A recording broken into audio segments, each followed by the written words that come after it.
What's up, football fans? This is Kevin Smith back with you to do another call sheet breakdown of prospects in the upcoming NFL draft. We started this feature the other day by looking at dynamic defensive lineman Darius Robinson out of the University of Missouri.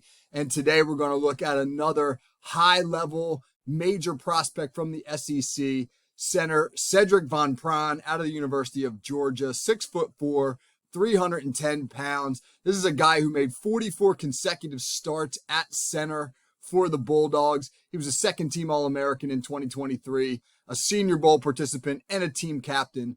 Long story short, this is a guy who has played a lot of football at the absolute highest level in college, and he will bring a wealth of experience and leadership with him to the NFL. So let's break down Sedrick Pran. Okay. So I've taken all these clips from the SEC championship game, Georgia against Alabama. I mentioned in the Robinson breakdown, there's pros and cons to this approach. The pros are that you get to see everything. You get to see the good, the bad. It's not a highlight film. You get to see the effort. You get to see the demeanor. And I really like to be able to get that full picture of a player. Obviously, it can be limiting. You're only looking at one game. But hey, this is Georgia, Alabama. If we're going to look at one game, let's have it be this game. Closest thing you get to an NFL football game at the collegiate level. All right, so when you look at the film, the one thing that's going to jump out about Pran right away is his athleticism.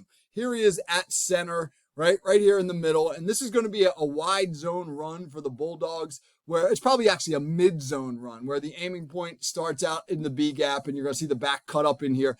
And this is a little bit nuanced, but really watch the athleticism of Pran. He's going to reach block this three-tech defender, turn him inside long enough for the backside guard to take him over, and then he's going to climb and seal the linebacker and create a nice lane for the running back to run through and route to the end zone. This is just beautiful work, man, by the big center. Right, we'll watch it again. Right, watch as he gets off the ball, is able to turn immediately the tackle. I know it's a little bit hard to see in there, right? The guard's already taken him over, and this is Pran climbing now to seal the backer. He does enough to delay the charge of that defensive tackle to let the backside guard take him over, and then he nicely goes and seals that linebacker one more time through. Watch him climb, turn his hips just enough to seal, and you get the run through. Beautiful technique on the zone play, and you're going to see, man, he is really, really well built for zone-style offenses. Again, man, we talk about athleticism. This is elite athleticism. Watch him pull here, and he's going to actually get up in the hole and seal the play side linebacker. That's no easy feat for a center. Watch how nimbly, though, when he gets out of his stance, he's going to get up into the hole, turn his hips beautifully, and wall off that backer to allow his back to come through the crease here. I mean, this is really nice stuff, man. It's just a great job of him making contact on the upfield shoulder of the linebacker. He really understands where the hole is, right? Where he's got to put his body, puts his head in between the backer and the hole. That's an easy thing to say, but a hard thing to do, especially when you're talking about a pulling center. I mean, this is a guy who has elite athleticism for a 6'4", 310-pound individual. Here's the end zone view of the play that you just watched. Again, here's Pran coming up. He's going to seal that backer right there.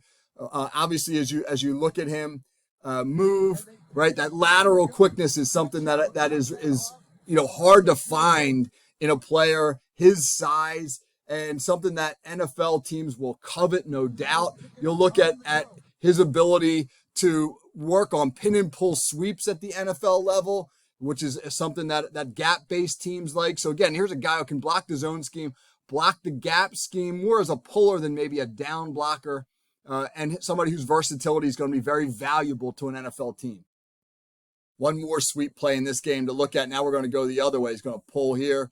Same concept, right? He's going to cut off the backer, getting over the top. Really hard to do. Watch what he does with his body positioning as he gets to the point of contact here. Wraps up into the hole and then just throws his backside shoulder across the face of the linebacker. That's great technique. When you can't get your feet and hips there to turn them, throw your backside shoulder, right? Treat it like it's a cutoff block.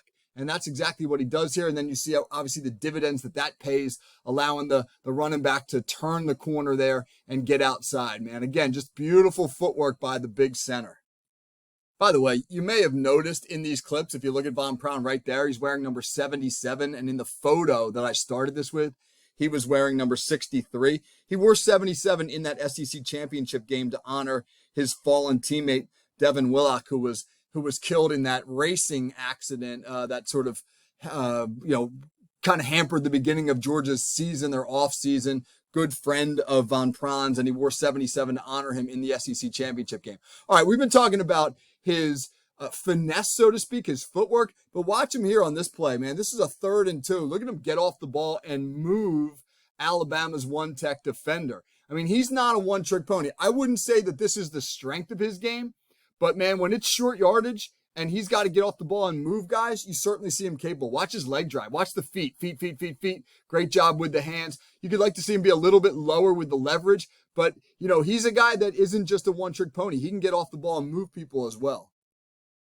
Here's another one, 4th and inches on this one, and here he is, and he's going to go work to his left and allow Georgia to make some money behind him in short yardage. Again, getting off the ball, boom, really, really beating the one-tech tackle to his play side shoulder. That he uses that quickness to establish good position and then a nice leg drive to get the movement he needs to allow Georgia to make the first down. Once again, man, versatile guy whose quickness is his biggest asset, but he can play with power as well. I mean, in pass protection, again, this is a guy, 44 starts. He's seen just about everything. This is the SEC. You got some great coaches that bring some creative schemes to the table.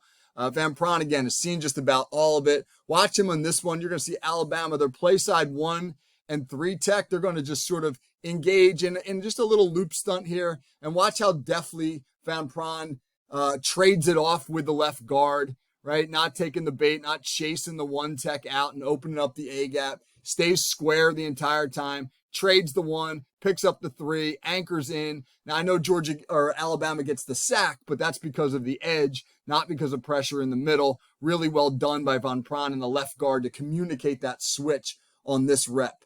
Here's another one. This is Von Pran against a bull rush. You're going to see, right, him work over here. And he's going to get bull rush. He's going to give a little bit of ground, but his technique is really, really good. Watch him hop. That's linemen are taught, man, that when you start to anchor in and that guy's pushing you back, hop, hop, hop. You see 3 hops as he widens his base and he hops back. And again, he gives some ground, but the quarterback's got about 4 full seconds to throw here. So if you're going to pass protect for 4 seconds, you're going to give up some real estate. Watch the QB again to snap. 1,001, 1,002, 1,003. That's almost 1,004 by the time he gets the ball off, man. That's a ton of time in the NFL. And Von Pran, again, he gives some ground here, but the base is really good, and he's got great contact with the defensive lineman.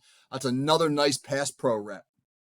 All right, so obviously a lot to like here. All right, where's he get himself in trouble?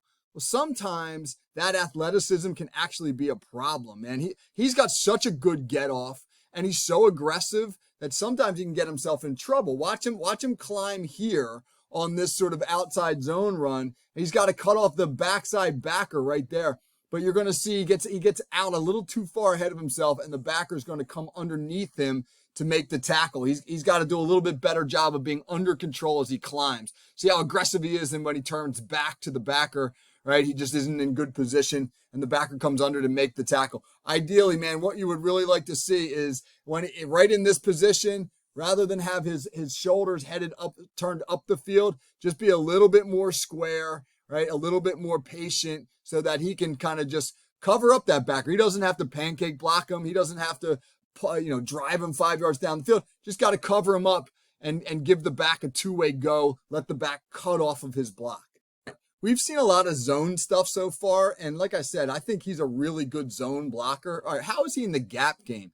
This may be a little bit of an area of concern. This is Georgia running old school counter gap. You're going to see the guard pull and kick there. The H-back's going to wrap around. And Von Pran, who's right here, his job will be to block back on the 3-tech tackle. And sometimes when he does that, he gets into a kind of a bad habit of just letting his feet go stale. Watch him here as he blocks back, and then he just kind of like takes the stalemate. It works there. It works. But in the NFL, against these super strong, super athletic defensive tackles, if you stop your feet like this, that's going to be a problem.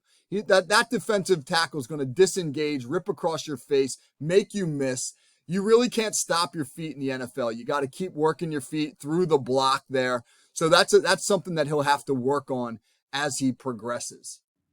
The other issue you sometimes run into is this. Sometimes he can be a little bit late with his hands. You can't be late with your hands in the NFL. The NFL is oftentimes a battle to first contact. Whoever wins first contact wins the rep. And if you're late with your hands in the trenches, you're going to be in trouble. Watch this as he climbs up to block the linebacker who's coming downhill to meet him in the hole. This is by far his worst rep of the game, and you'll see why. This is a bad rep, and it all starts with his hands. Watch how late his hands come. The linebacker, man, gets his hands into Van Pran's chest, and when a big, strong dude gets his hands into your chest, this is what happens, man. You get knocked on your butt. So that's a really bad, really ugly rep for him. He's got to be quicker with the hands. He's got to strike now, right now, and his hands cannot be outside the framework of the block. They've got to be inside on the block, right? They can't be out here. Look where his hands are. Again, man, there's his hand on the outside shoulder. He's got to win inside, and he doesn't, and obviously the result speaks for itself. One more bad base here on this pass pro rep, I should say. He just really kind of loses as he works here. He loses his footing, and it has to do with a bad base, not being ready for the strike. Kind of gets tangled up with his teammate too as well. But he shouldn't be knocked off balance that easily. You see, he's got too much of a forward lean here. Look at his weight, a little too far forward, right? See how far forward he is, and now he just kind of gets shoved over. You got to be more balanced up in the trenches like that. Can't get knocked off your feet that easily. Power could be a little bit of an issue right out of the gate for him. Overall, though, this is a guy who there's a lot to be excited about. His strengths include his range and his athleticism. He's going to be really good in a zone scheme or a pin and pull scheme, teams that run wide zone or that like to pull their center and get him out on the sweep. He reminds me, Steelers fans, of Marquise Pouncey a little bit in that regard. He's also tremendously experienced, great leadership, 44 starts and a team captain at Georgia with a national championship under his belt. He's going to be a guy who's going to be able to come in and become the leader of an offensive line. His weaknesses, how will he do against interior defensive linemen? Will he have enough power to be able to hold up early on in his career against those big physical one-techs in the NFL? He's going to have to improve his core strength, which will help his balance. Is he pro ready? I believe he is. I think he can compete for a starting role as a rookie, especially if he goes to a team in need of a center like the Pittsburgh Steelers. He should be able to compete for that starting job very early on. As a draft target, most people say he's a round 2 pick, and that seems pretty realistic. So maybe not up there with the absolute top elite centers in this draft. You know, you've got Powers out in Oregon. You got Frazier at West Virginia. Van Pran's probably your third guy in that mix, but he'd be a great round 2 pick. And again, the $1 million question, how will Van Pran hold up in the trenches against elite NFL defensive tackles? My guess is there'll be some early struggles, but as he matures and gets stronger, he will hold up just fine. This guy looks like a long-term NFL starter to me.